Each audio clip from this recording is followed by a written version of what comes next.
Hello, I am Dr. Darnita L. Payton, and my purpose is to educate, encourage, and enlighten. Thank you so much for taking the time to stop by my channel today.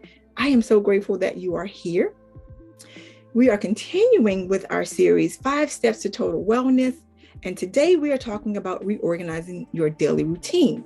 In the previous videos, we talked about monitoring your emotions and feelings, as well as identifying circumstances and situations that you can control and releasing those that you cannot.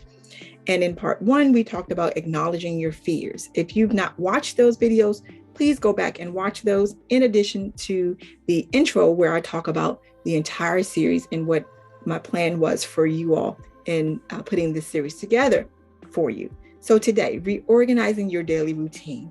And I want to share this graphic with you. And again, if you've watched the previous ones, I always say that I love my graphics because I really do. This one is near and dear to my heart because I love an organized routine. And let me let you know that having an organized and functional routine does not mean that your life has to be boring or that it has to be rigid and that you can't be spontaneous if you want to be spontaneous. I've said before, and I'll say it again, I once had someone tell me, Dr. Payton, you're not spontaneous enough.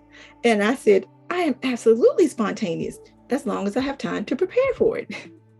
I was wondering, what did he want me to do? To go climb a mountain, jump out of a plane? What really is spontaneity? Anyway, I digress. Today, reorganizing that daily routine. And this graphic shows you how you can do that.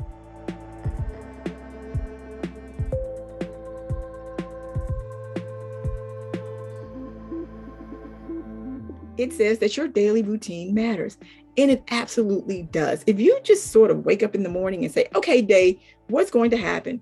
Then your day may just give you all the things that you hadn't planned. So it is important to have some semblance of order for your day. And then you see a picture of a checklist there. And I love a good checklist. I'm a queen of a good checklist. And I've seen some of your checklists. You have about 50 things going on. Pretend this is my checklist. You have like 50 things written here that you want to get done that day. And then you become overwhelmed because you only get through 1 or 2. That's just too many on your checklist. So what I always suggest is start smaller. Do 3 to 5 major things that you can then build in some success. And then you can go back and add the rest of those things. And then you're not feeling overwhelmed and as if you've not accomplished anything in that day. And then we have a calendar and a clock. And why I love these is because God has made time the great equalizer. We all get 7 days a week. We all get 24 hours a day. No one can get more, no one gets less. And I'm often asked, well, how do you stay so productive? Or how can I be more productive? Well, it's because we get to monitor our time and manage it. And I've heard a lot of you all out there say, well, I didn't make time to do that, or I need to make time to do that. And I'll say, wait, you can make time.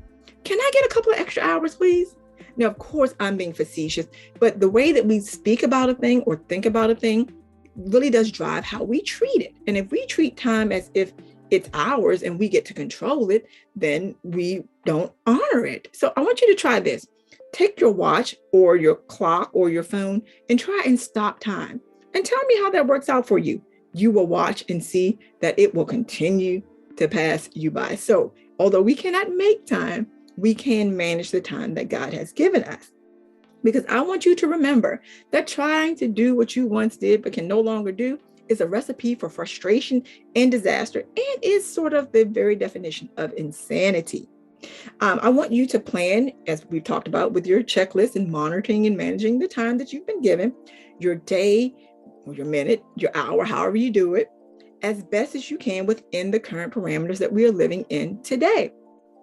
Let's say you're still feeling isolated or you're not able to visit your family and your friends. You can do what we're doing now and watch a video, make a video, do a Zoom with your family and friends. Let's say you can't get outside to exercise or you don't want to exercise. You can exercise indoors and make sure to move at least 10 minutes every hour that you awake. I like to stand more than I sit. And that's because our bodies were meant to be in motion, and we need to make sure that we do that as we are reorganizing our daily routine.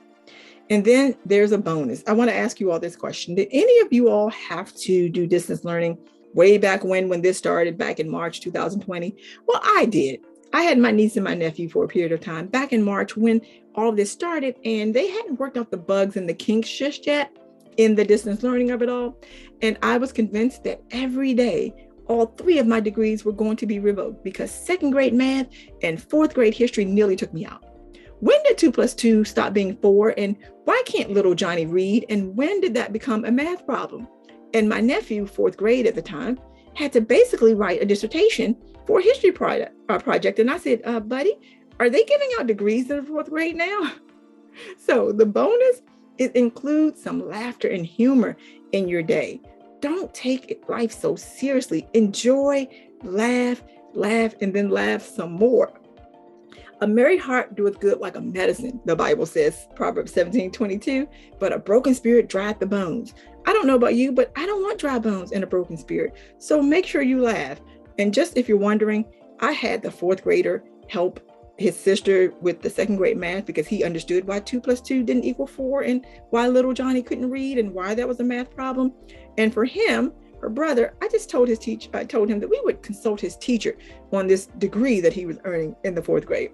So make sure that while you are managing your time and getting your routine in order and, working on that checklist, that you include some humor as well.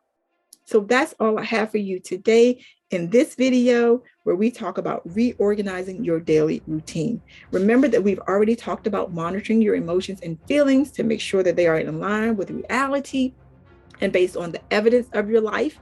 And then we've talked about identifying circumstances and situations that you can control and releasing those that you cannot.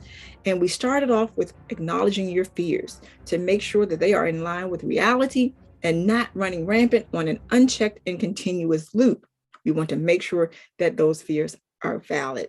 So I hope that this series is beneficial to you and that you will come back for the last part of the series on seeking help. Thank you so much for spending some of your time with me today. I hope that you know that you are absolutely positively awesome. If no one has told you that today, you are, and you can do this. I am looking forward to seeing your comments, and please share this with someone who you know needs 5 steps to total wellness of the mind so that they too can benefit from this video series.